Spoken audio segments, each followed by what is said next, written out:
अस्सलामु अलैकुम दोस्तों। फिर एक बार स्वागत है आप सभी प्यारे दोस्तों का आपके पसंदीदा यूट्यूब चैनल इकरा हिंदी इस्लाम में। आज के इस वीडियो में हम एक महत्वपूर्ण मुद्दे पर बात करने जा रहे हैं जो अक्सर लोगों के बीच चर्चा का विषय बनता है। क्या अजान से पहले बुलंद आवाज से सलाम पढ़ना कुरान और हदीस से साबित है या यह केवल बरेलवी आलिमों की बनाई हुई बात है? इस्लाम का सही मौकिफ क्या है, इस पर आज हम विस्तार से चर्चा करेंगे। अगर आप इस्लामी शिक्षा को सही ढंग से समझना चाहते हैं तो इस वीडियो को अंत तक जरूर देखें। सेगमेंट 1, इस्लाम में इबादत का सही तरीका। सबसे पहले यह समझना जरूरी है कि इस्लाम में इबादत और धार्मिक कृत्यों का आधार केवल और केवल कुरान और सही हदीस पर होना चाहिए।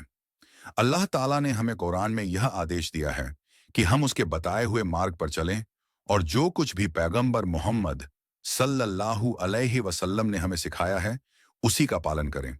इबादत के मामलों में किसी भी नई प्रथा या नवाचार को बिदअत माना जाता है अगर उसका स्रोत कुरान या हदीस में न हो।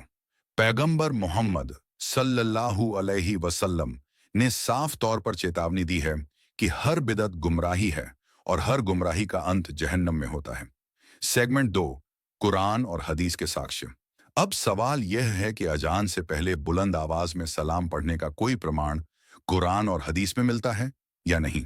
अगर हम कुरान की आयतों और पैगंबर मोहम्मद सल्लल्लाहु अलैहि वसल्लम की हदीसों का अध्ययन करें तो हमें ऐसा कोई साक्ष्य नहीं मिलता जो इस प्रथा को वैध ठहराता हो।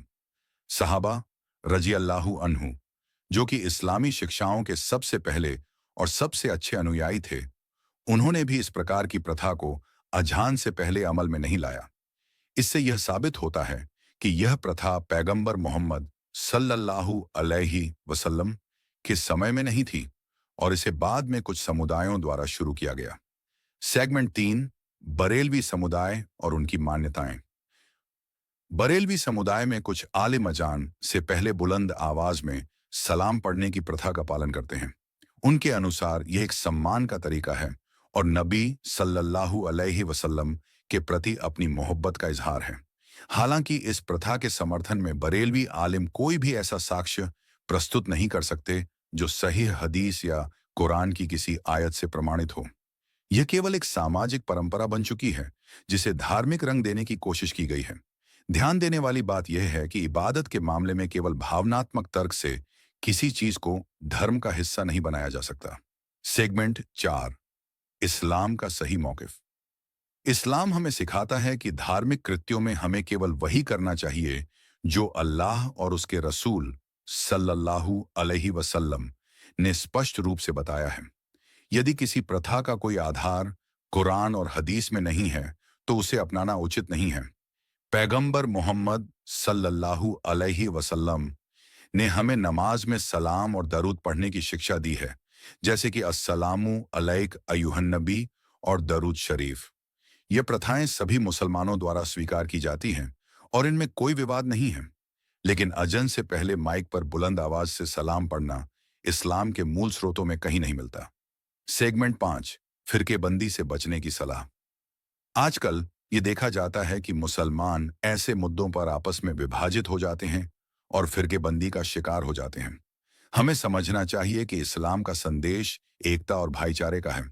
हमें उन चीजों को अपनाना चाहिए जो स्पष्ट रूप से कुरान और हदीस में मौजूद हैं और किसी भी नए नवाचार से बचना चाहिए जो मुसलमानों को विभाजित कर सकता है।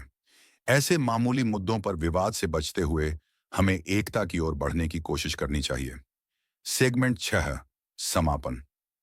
उम्मीद है कि इस वीडियो ने आपको इस मुद्दे पर स्पष्टता प्रदान की होगी।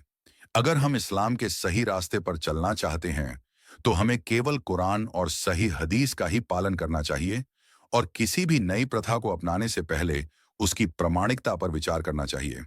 अगर आपको यह वीडियो पसंद आया हो तो इसे लाइक और शेयर करें ताकि दूसरों तक भी सही जानकारी पहुंच सके।